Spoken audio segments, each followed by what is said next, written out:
This is going to be a special episode dedicated to service members and their dependents. So if you are a service member with possible orders to deploy to Europe in support of NATO and due to the war in Ukraine by Russia's invasion of Ukraine, and a family member, then you're going to want to listen to this show, because I'm going to offer you a lot of insight as what's available to you and where to look, and why being a member of the Family Readiness Group of your service members unit is highly important for you. So stay tuned. I've been deployed 4 times. I have 42 months in hostile territory, and I know the benefits of the Family Readiness Group and what, in my case, the U.S. Army offered family members and their dependents in the absence of their loved one while they were serving overseas. So stay tuned, and I look forward to diving into this episode with you.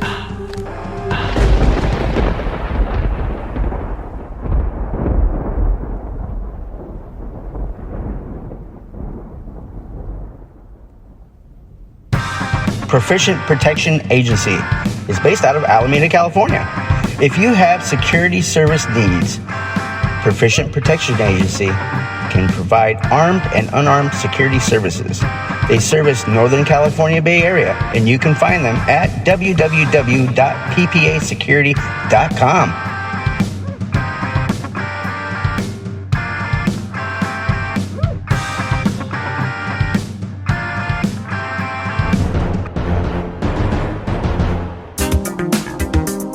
Are you a fan of survival? Do you like all things survival? Full spectrum survival, urban survival, wilderness survival, how to escape and evade, lost or stranded, doomsday prepper, all things survival. You can find on www.danielshrigley.com. Come visit my official survival website at www.danielshrigley.com and learn how to sustain, survive, and escape and achieve rescue or self-rescue.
Well, people, it just dawned on me. I have a lot of experience with deployments. I've done 4 deployments with 42 months in hostile territory.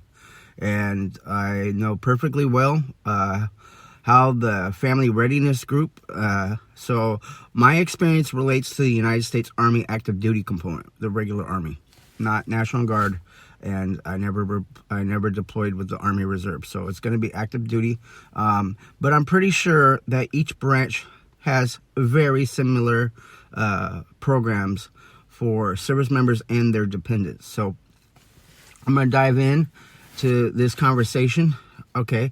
And first off, I'm very understanding of how it feels to know that you've had a soldier deploy, or maybe you have a soldier or service member that's about to deploy, and it can be off-putting for some.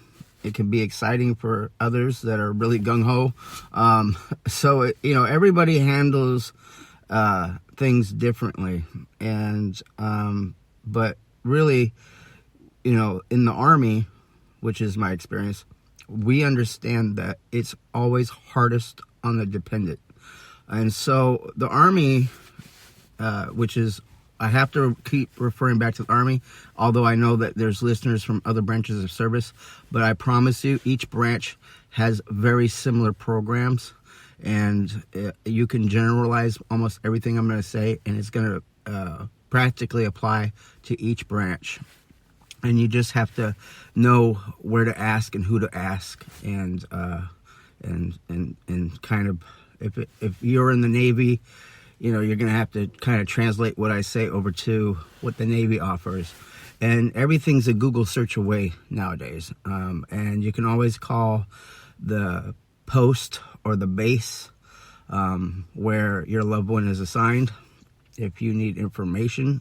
And there's always going to be a liaison office, and they're always going to be more than willing to help you get the right answers that you're looking for. So in my experience, you know, I've had a hardship duty tour. I've been married twice. I've been divorced once. I've been separated from my second wife for 8 years. Getting a divorce from her is practically impossible because we live in 2 different states, and she is not the easiest person to find. She's one of those, I don't want to slander her because I'm above that, but the fact is, you know, she harbors our mutual children that we've had together. I have had 3 with her, 2 daughters and a son, and she harbors them, and then she makes herself very hard to locate. And if I do locate her, she's quick to block, quick to delete, quick to change her phone number, quick to even change her address and or her job if she's even working. So it's just really hard, and to not really know where she's at, and it's just really difficult, especially if she's kind of off the grid a little bit. So I trained her really well on being off the grid, so well that it's screwed me over out of being able to be with my children. But you know, we all have our dramas in life, and you know, you got to rise above them. You know, now I'm in a relationship where I feel spiritually married to the woman I'm with. Kind of like the same thing with Kurt Russell and Goldie Hawn. They've been together for 30-something plus years, maybe longer. And they have an immaculate relationship. And, you know, they're not legally married, and obviously California doesn't recognize common law, but some states do. And if they were living in a state that recognized common law, they would be common law husband and wife. But California doesn't recognize common law. So I don't know all the specific legal parameters to it, but let's just say that, and you know, by every measure, I would consider them, you know, a permanent married couple, practically, or engaged. So, but needless to say, getting back on topic, you know, it's hard on the soldier, on the military member to deploy, especially when it's their first deployment. They're very scared. They don't know what to expect. And also the battle rhythm of how it's going to be, where they're going. It always depends on the battlefield and the enemy they're facing. So, you know, the NATO concern is it's a force on force, which is a lot different than Afghanistan and Iraq. Now, in the beginning of Iraq, it was force on force, but the United States military dominated over the Iraqi army and just annihilated it. So, and it ran through it like it was pretty much nothing. All right, so we have a very mighty military force, and all the branches of service work in unison. And we have a Pentagon, we have a Department of Defense, and we have very qualified commanders. I have a former squadron commander. He was a lieutenant colonel when he was my commander of my squadron at 17 Cavalry Squadron, Gary Owen, which has a lot of history. You could look up Gary Owen, 17 Cavalry. If you ever saw the movie We Were Soldiers with Mel Gibson, he portrays Lieutenant Colonel at the time, Hal Moore, who eventually became I think Lieutenant General Hal Moore. And then that's a great movie. You should watch it. But let's get back on track here. So with hold on a second, I had an alert on something. Hold on one second. So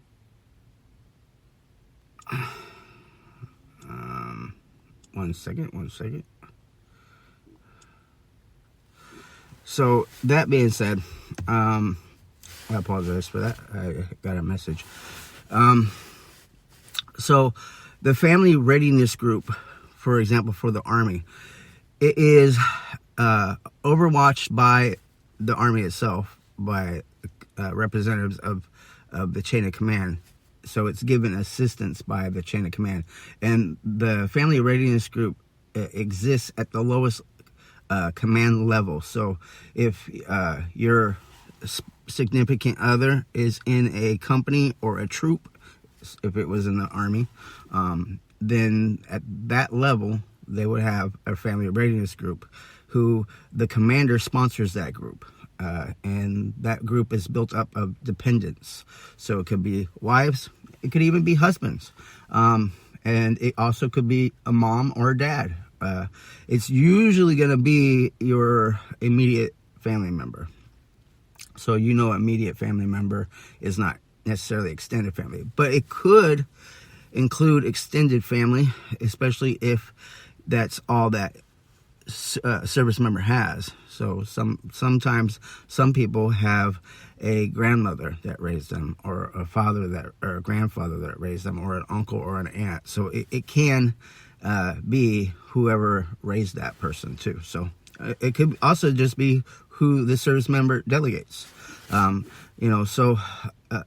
If you're aware of the FRG, you're probably invited in the FRG, most likely. If you're not aware of the FRG and you want to be, all you have to do is call the base that your service member is serving from, or the post, and inquire for the Family Readiness Group or Deployment Group for Family Dependents, so that way you can be in the news or in the know for their specific unit that they're attached to. So if they make a big move, you'll kind of get an update as to where that was. Now, they will not give you secret information. They're not going to give you troop movements, so to speak. It will all have to go through a filter, basically. But eventually you'll get to the Family Readiness Group. And sometimes, believe it or not, I've seen occasions where the Family Readiness Group knew when their unit was making a big move or a deployment practically before the colonel or the commander knew, because they're in direct connection to the higher echelons through the Family Readiness Group. And the benefit of that is, they keep the family members in the know. So what does the Family Readiness Group offer for the family is not just information, but resources. So if you are a single parent and maybe you need help with the utility bill, because things happen, unexpected emergencies, maybe you just need support, a support network. It offers camaraderie. It keeps you interactive. It keeps you feeling like a member of the unit, not just a dependent of a family, dependent or family member of a service member. Makes you really feel a part of. You're invited there. You can socialize with the group. They usually have unit sponsors that will sponsor a family member. And get you acquainted with the base, let you know what resources are available. If you find that you're just struggling and need formula, they'll get you hooked up with either on base or services off base to get you for formula or diapers or clothes for your children. They'll tell you or assist you with getting your children registered in school. They'll offer you services like, sometimes single parents need some time to themselves. Maybe they just need a girl's night out or a guy's night out, whatever the case. And they'll help you reach services for like a night of daycare for your little ones, and just a whole bunch of services like that. The other thing is, unfortunately, we're talking about conflict. We're talking about a battlefield, and there is times where bad things happen, and so the Army has a casualty affairs office, and they deal with casualties and stuff like that. And I've been on casualty affairs assignment where I've had to do funeral escort, and that's rough duty. It's really rough duty, especially escorting someone that gave the ultimate sacrifice while overseas. It's heart-wrenching, especially when you see the suffering and the sadness with the family, especially the children and the spouses. But that's the reality of life. And I really pray and hope that anybody listens to this never experiences that. But we must confront the realities. It is war, and that being said, we have to face the truth sometimes. But it's always good to hold on, I got another message. I apologize. So 1 second. Okay. So sorry, there's some things I can't ignore. So we'll get back on topic here. So with the fact that there's the reality of conflict and combat, yes, you will probably see announcements at the unit, but some of the times it's after the fact. They're really not there to try to depress you. They really want to keep you upbeat and keep you informed when things are relevant to you specifically, or to the unit specifically. They're not going to contact you and tell you when someone's, if someone has been injured or make a sacrifice, unless it directly involves you. So it's not going to be like you see in some of the movies and stuff like that. It's a lot more professional and a lot more organized. And so, and that's a good thing. All right. It's good for morale. So, but they're all about helping the family members out. Sometimes, there's services on base for service members. Sometimes I've had lower enlisted subordinates of mine get into some money trouble, and their bank account gets overdrafted by a few $100s. It's really important that you be financially secure when you're a service member and a service member's dependent, trying to balance the budget, because you can get trapped into a forever cycle. Now, the good thing is there was a federal law passed that forbids service members from getting payday loans. But if you go through a financial institution that gives out actual loans, not payday loans, you can get a fresh start loan, which kind of helps you get out of the negative with your bank account if you're overdrawn quite a bit, and it lets you get out of that negative, and it makes an affordable payment program, and it kind of just gives you a fresh start. And then there's also an approved loan company that service members can use, such as like Pioneer Financing. They had a couple offices outside of Fort Hood. There's probably some other ones, I don't know. But there's some that are approved by the Department of Defense, or the base or the post commander, and they're allowed to because they've been vetted out that they're not a scam. They're not trying to entrap you into this forever debtness where you gotta rob Peter to pay Paul kind of thing. It's really out there to help you build your credit score when you make your payments on time. Your payments will be on allotment. And speaking of allotment is a great thing that your service member can set up to put all the major bills on allotment. Like a lot of service members that live off post that pay rent will put their rent on allotment, so it's automatically paid every month. They'll put their car payment on allotment. You can elect what bills you want to put on allotment. That way they're guaranteed paid. And that just alleviates someone that might not be so experienced with paying bills, because not everybody really has a knack for balancing the budget and paying bills and stuff. Some people, especially when you're running around trying to get kids to school, and just maintain the structure of the home, and so there's just a lot of resources available. And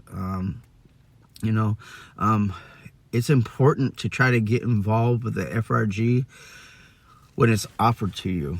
So, if you're a service member and you have been assigned to your base for, a year, and you really haven't participated with the FRG program, except for in times where it's mandatory, where the command says you must bring your spouse, and you show up, but then outside of that you never participate, you're really only kind of cheating yourself, because one, you're kind of cheating yourself out of getting to know unit members for your service members unit.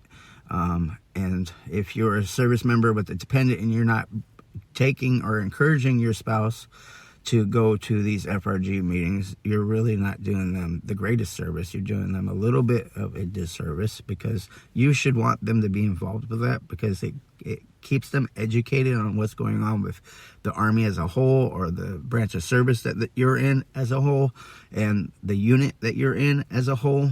And I know some people, their excuses, they like the privacy. When I'm not at work, I don't want to be at work. I want to forget about work. But when it comes to family, especially when there's deployments going on or about to go on, that's the time where you really want to plug into the network. All right, you really need to do that. It's vital for you as a service member to have that security, and it's vital to your dependents. And if you have children, you're married, have a husband or a wife, you definitely want to have your spouse plugged in. And it wouldn't hurt to also plug in maybe your parents, especially if you're a younger guy or a younger woman and you're serving our country, and this is kind of your first time away from home. Plug your parents in. All right, make sure your mom and dad, grandmother, grandfather, whoever is going on in your life, that is the ones that kind of raised you, keep them plugged in. It will also eliminate some of that stress they have, because it's really horrible when you find out that your son or your nephew or your daughter, or your, whatever the relationship status is in the hostile zone after they've already been there, and they've already, and it's like a shocker. Like, I didn't even know you deployed, and I'm just finding out now. I would have wanted to see you before you went. Or, in my case, this didn't happen during the deployment, but this happened to me while I was traveling. I was thinking, like, man, this could have happened to me while I was in deployment. It almost feels like it happened to me on a deployment. But my father passed away in 2016 on July 3rd, just before 4th of July, the day before, unexpectedly, just died. And it was a pretty quick death. And I never got to say goodbye to my dad. I hadn't spoke to him for probably a couple months before, because I figured he was working. I figured I was working, and and the older you get, the less dependent you are on mommy and daddy, and by this time I was,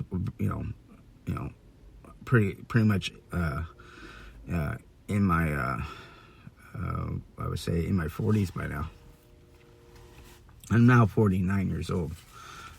So at the end of this year, December 16th, I'll turn 50, and I'll be starting my climb on top of the hill.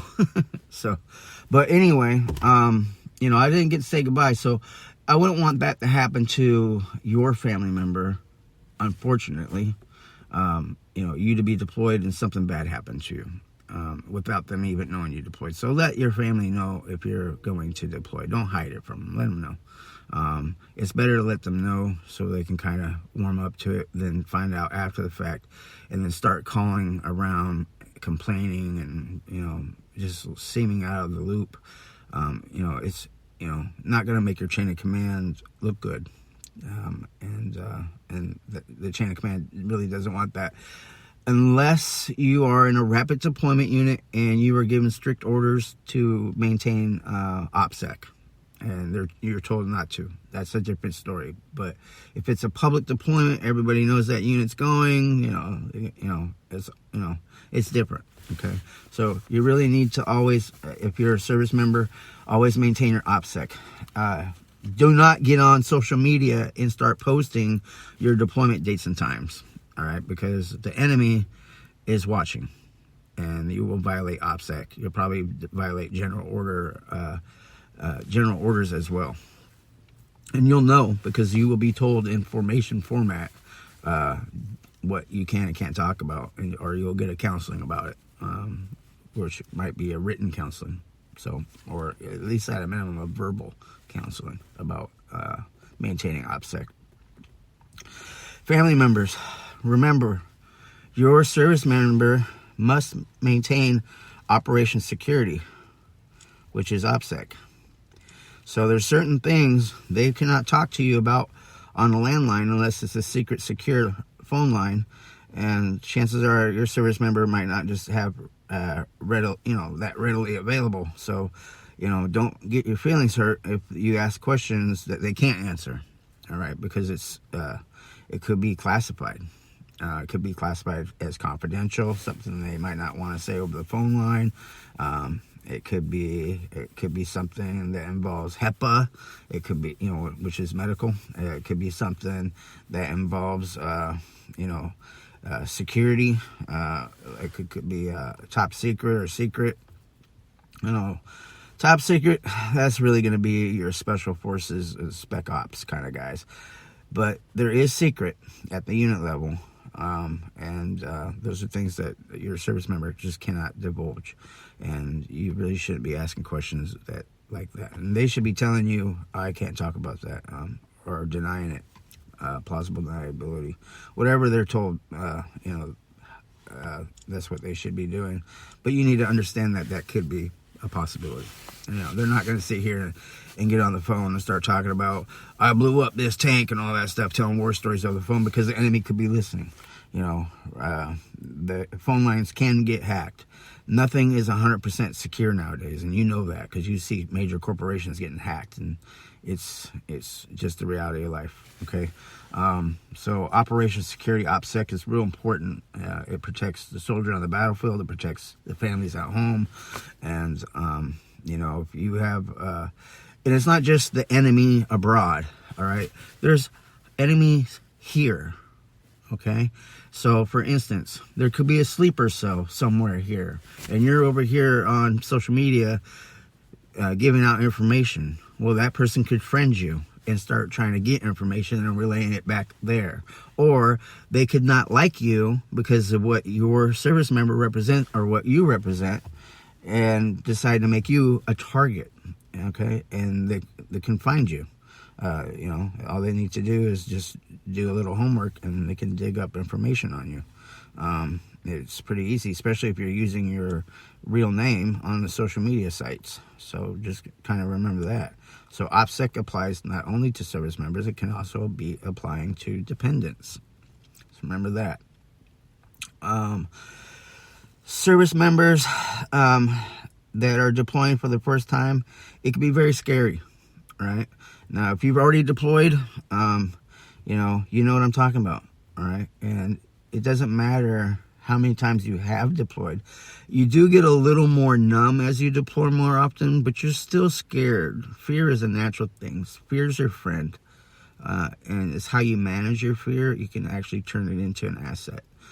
Because it keeps you alert. It keeps your head on a swivel. It keeps you scanning your sector. It keeps you doing your scan Z patterns with your eyes, using your sights on your weapon. Not getting complacency. And doing the right thing, and double checking and triple checking. Okay, paying attention to your op orders and stuff like that. So, yeah. So fear can be a beneficial thing, but fear could also be a bad thing if you let it get out of hand. And, the Army doesn't need a bunch of cowards. And we need a bunch of professionals. You don't have to be brave. You don't have to go out there and be a hero. Just be a professional soldier, be a professional Marine, be a professional whatever you are. All right, just be professional. Obey your orders. Be disciplined. Have bearing. And perform as you're expected to. You can be an overachiever, and you'll probably become a leader if you're not already one. But, in combat, it's really the time to work in unison and be a team, and watch out for your buddies to your left and your right, and just pull your weight. And in training they say, hey, remember back when you went to boot camp or you went to basic training, and drill sergeant or your drill instructor kept saying something about volunteer. I shouldn't have to ask who wants to do it. You should all be jumping up for joy. It wasn't very joyous, but hey, if you didn't jump up and raise your hand like you were ready to go, he was going to pick you for sure. So it's like you might as well act like you want to do it and fake it till you make it. Okay, well, in the battlefield, you're only as strong as your weakest link. So you don't want to be selfish on the battlefield. You have your battle buddies, and you want to, watch out for your weakest link. If you know your battle buddy has a problem with sleeping in,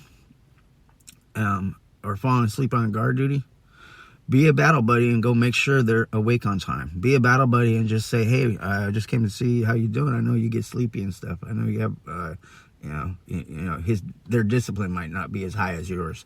And rather than letting them get in trouble because they get caught sleeping or jeopardizing the security of the unit and fall asleep on duty, and just say, hey, well, it's none of my business what he does. It is your business. Because if you know that you have a weak link, your job is to go weld that link together. And if you have to weld it every day, if you have to weld it 10 times a day, then you better just be the blowtorch that welds it. All right? Because you're as strong as your weakest link in your unit and your battle buddy. That's what battle buddies do.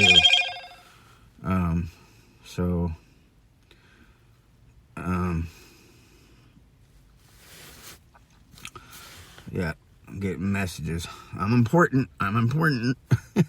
So, but yeah, that's the whole deal with it. Hold on a second. I'm trying to adjust this volume down.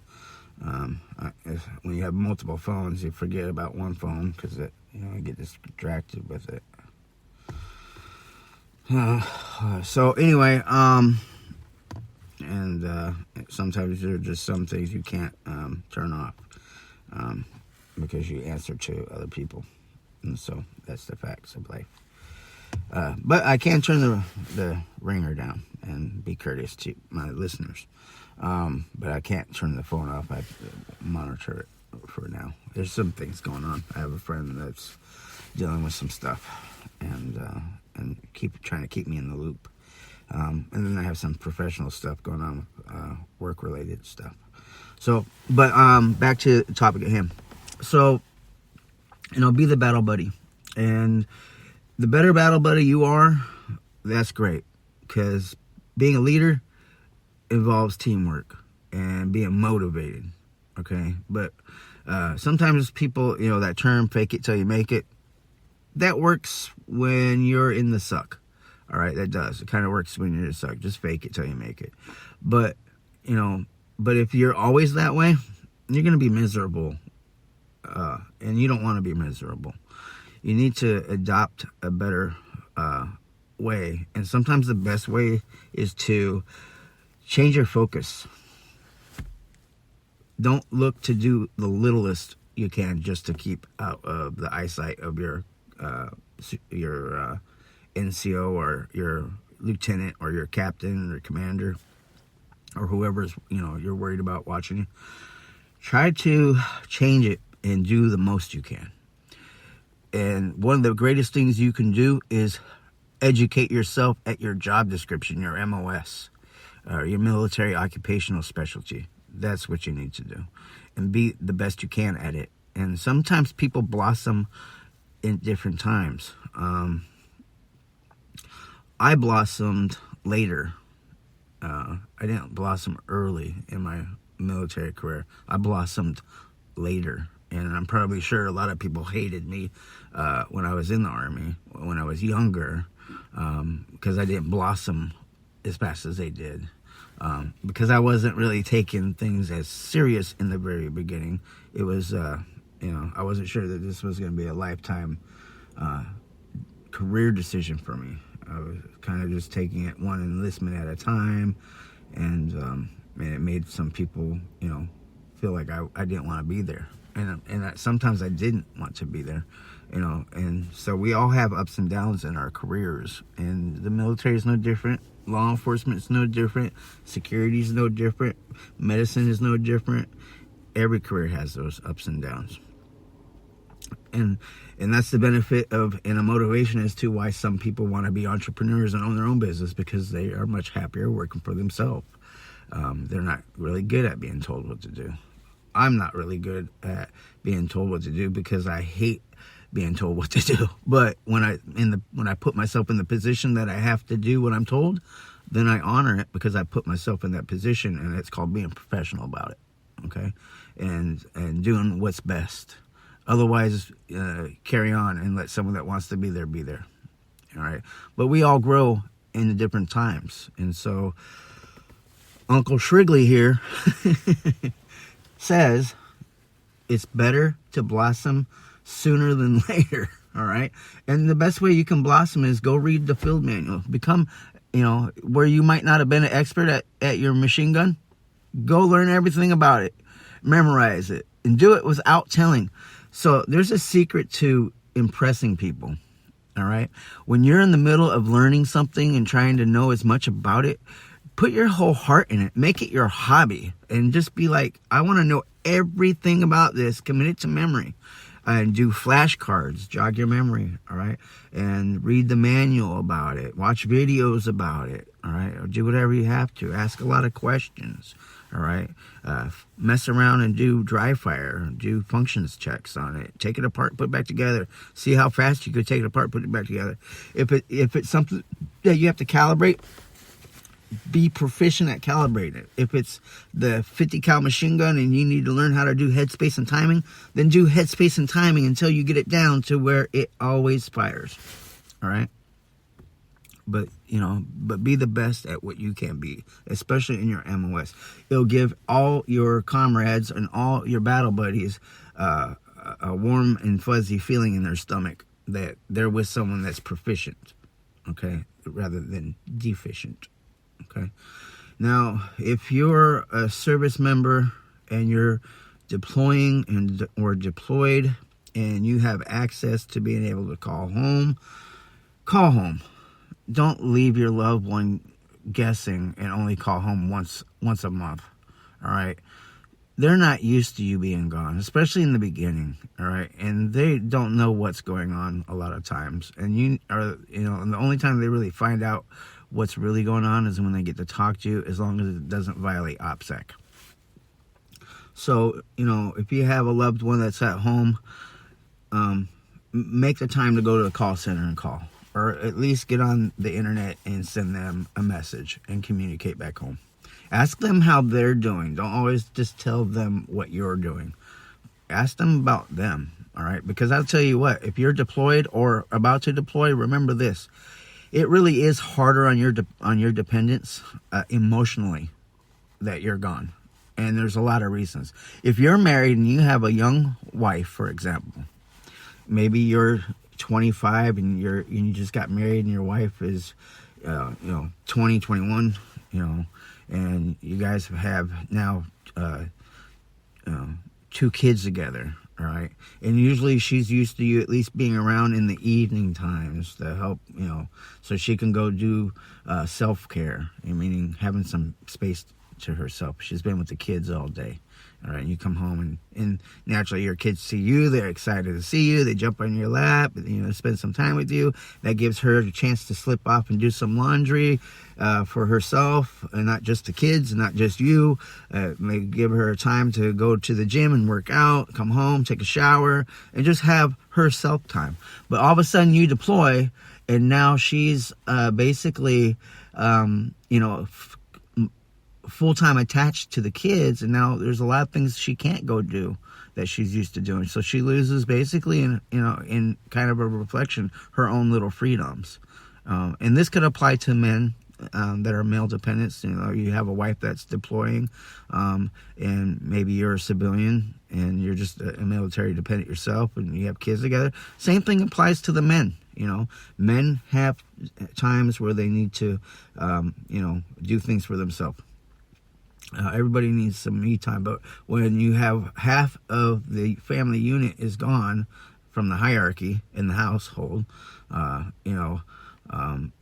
you're having to deal with the children's issues, yes, it keeps you occupied. It does keep you occupied, but you still have your own personal needs, and nothing can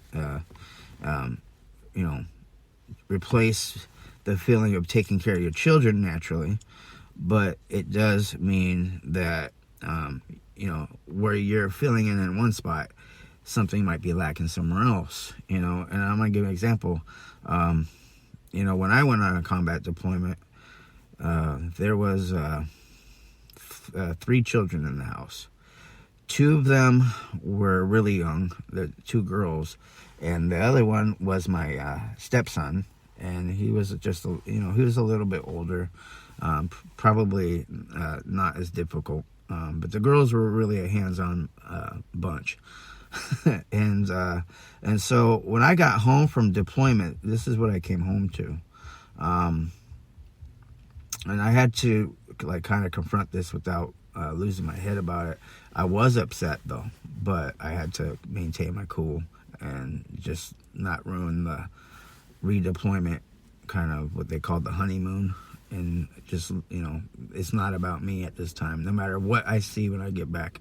And so, I had to deal with infidelity on, with mine, while I was deployed. But when I got home, I didn't focus on the infidelity. I was already aware of it. But for the sake of my kids, I put them first. So I didn't even mention the infidelity when I got home. But what I observed was the house was in disarray.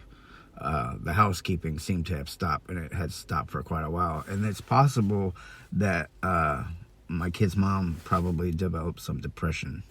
And the grass was like 4 feet tall in the front yard. We live downtown, where you get tickets and citations for not mowing the grass. But I wasn't there to get citations, and I'm not really sure what happened in my absence at that place, because we were renting, and the backyard was about 4 feet high in grass as well. But grass can be weedy and grass can be mowed, so I just immediately said, okay, well, I know what I'm going to be doing either today or tomorrow. I'm going to be doing a lot of yard maintenance, because I'm very peculiar about having a good yard, a good presentation in my yard. I like my yard to always look its best. But she's not like that, because she's not me. I'm me. She's herself. And, and plus she has the kids. And maybe she doesn't know. I mean, I know she probably knew how to use a lawnmower, but maybe she had a hard time getting it to start. I mean, there could be a lot of things. But I was upset that it was left that way, because it means it was that way for a long time. And so, but it is what it is. So when you come home from a deployment, allow the family to have a happy reunion. Even if you know something was going on, just sit on it. There's no need to, as soon as you see them and you get home, you think you're in the sanctity of your house, and you be like, all right, who was that guy you went out with? All right, because that happened to me. All right, I was on deployment. While on the deployment, I found out she was not being faithful. And when I got home, I didn't mention it at all. I waited quite a while, because I was respecting my children, and I didn't want to ruin it for them. I wanted them to have their happy moments, and I allowed it. And I feel so rewarded for being that mature to do that. You know, in my lifetime, I've never been perfect. And I can't pretend that I ever will be perfect. But there's some times where I was like, wow, I really impressed myself about that. I put my children first. And when you put your children first, that's a reflection of your faith, I believe. So if you have a faith, you believe in something, a higher power, like I believe in God and Jesus, that's my faith. You might believe in something else. But when you put your faith first, and that causes you to make wise decisions and put someone else before yourself, especially your own children, which shouldn't even be a no-brainer for you, you know, it's a rewarding feeling. And rightfully so. So I've dealt with that.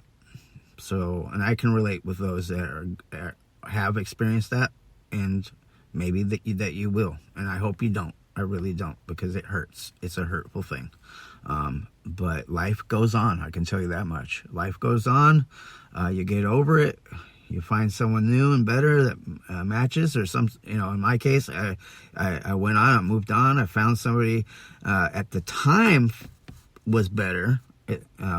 But then over time realized that it wasn't better. It was just a different problem. And then, I dated a little bit, and I finally met a person that is perfect. Perfect in every way that makes it easy for me to get along with them. And it's the best actual relationship I've ever had. Most mature relationship I've ever had is the one that I have right now. And we just celebrated on February 21st our 3 years together. And so I'm really happy to share that. I don't really air too much of my personal life to people on social media or anything like that. Kind of keep it to myself, my life. I have a public persona, and then I have my personal life. I do share, like when we go out and do fun stuff together, but I'm not one of those that just spills the beans. But to make this episode of Survival Talk Radio relatable to you, especially those that are serving our country and those that are supporting those that serve our country, I think it's okay to make an exception to my own policy about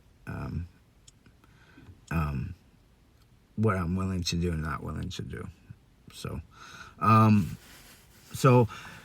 I'm probably going to do a couple episodes much like this one today, because I'm not going to remember everything, and sometimes things will come back to me. So I'll probably just do a little episode to help if I think of stuff. I might do maybe once in a while, when it comes around and I can think of something, do a special deployment readiness group kind of discussion point, and then and hopefully that will help people.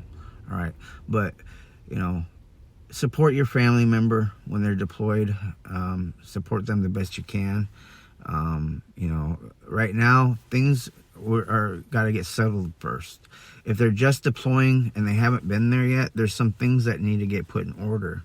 But the military doesn't mess around. They have a lot of experience with this. They just got out of Afghanistan. They got out of Iraq, and we were at war for 20 years, so they know what to do. Okay, pretty soon all of them will have access to fast food and green beans and mail and the internet cafe. It just takes a little bit to set it up, but they set this stuff up pretty quickly, and they'll have call centers and stuff like that.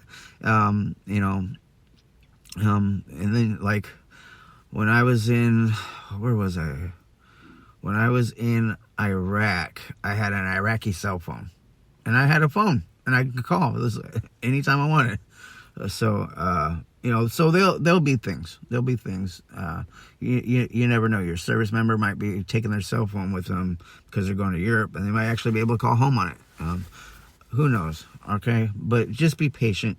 If they just deployed, give them a chance to settle in, and before you know it, they'll have some resources available so they can communicate back home. because the Army is all about positive morale, and they don't want their soldiers being depressed. And the Army's got programs. We lose soldiers, veterans, Iraqi veterans, Afghanistan veterans, and Vietnam veterans. We lose veterans to suicide like every 22 minutes somewhere in America. It's sad. And if you're ever feeling suicidal and you're a service member and you need to talk, send me an email at daniel@danielshrigley.com. daniel@danielshrigley.com. Send me an email, and in the subject line, type suicide prevention help, and I will plug you into resources that will help you. I was a what they call ASIST, which is an Army suicide first responder for suicide prevention representative for my unit, and I was trained. Now I haven't had a training for a while, but fundamentals usually don't train, or change too much.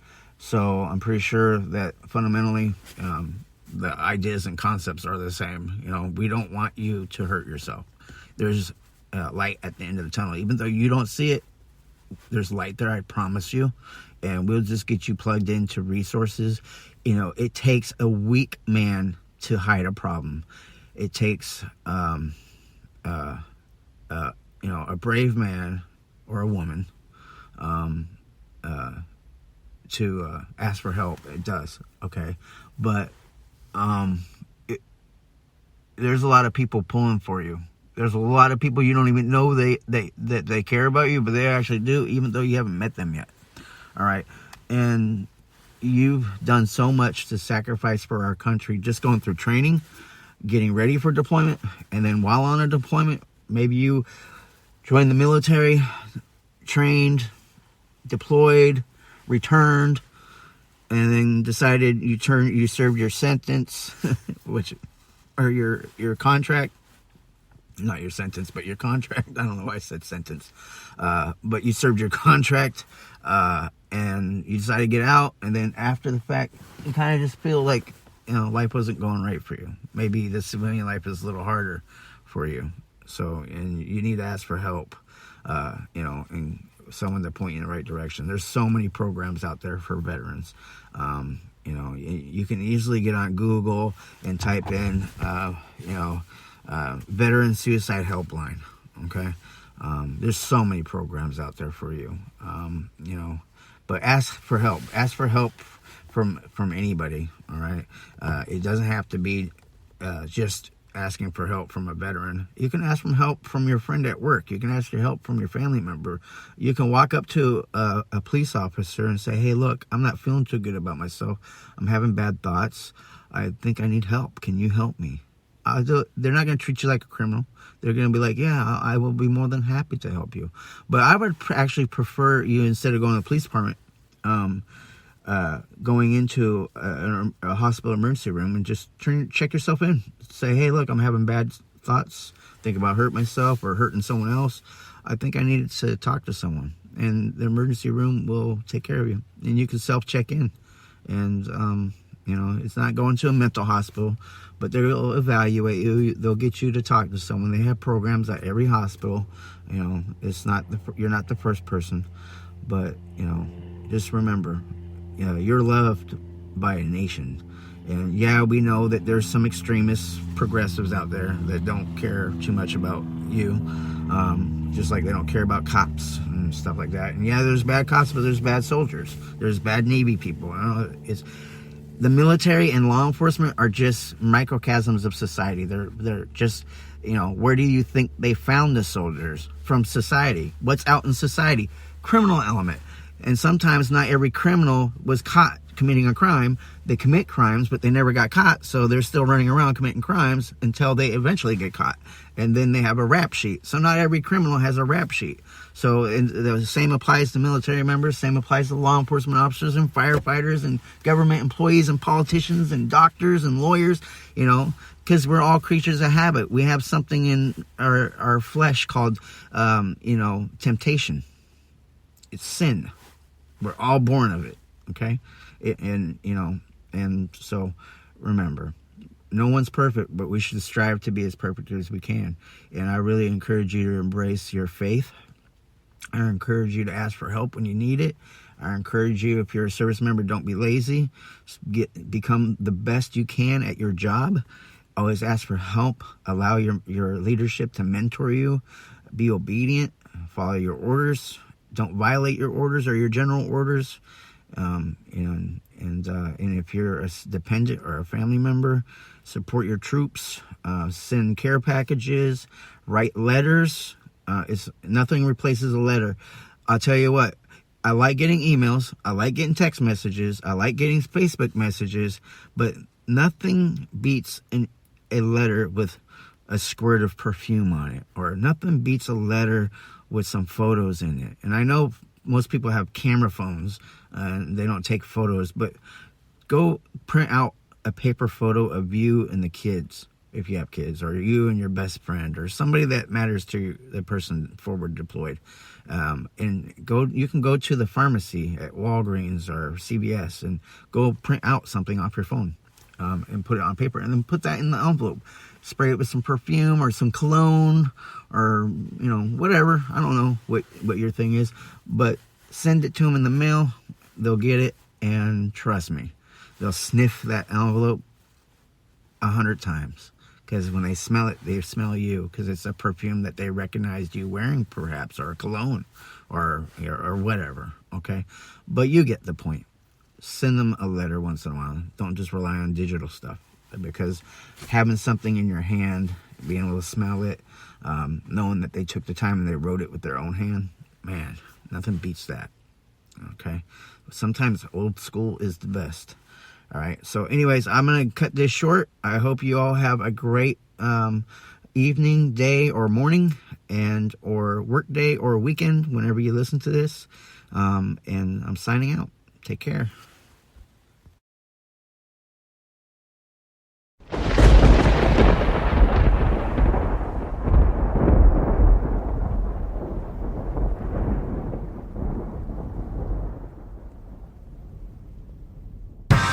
Proficient Protection Agency is based out of Alameda, California. If you have security service needs, Proficient Protection Agency can provide armed and unarmed security services.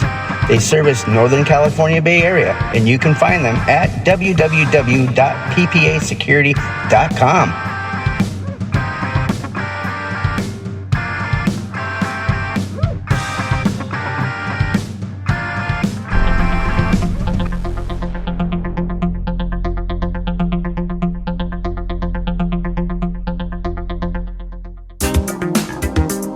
Are you a fan of survival?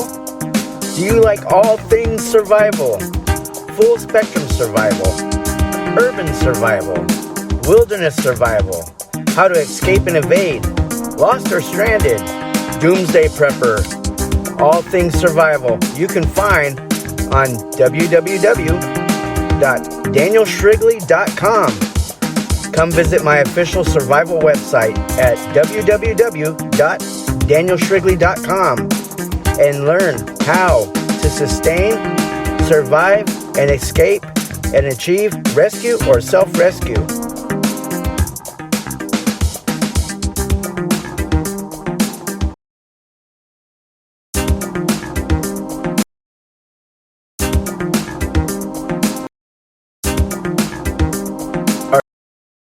Sorry, I'm just playing with you guys.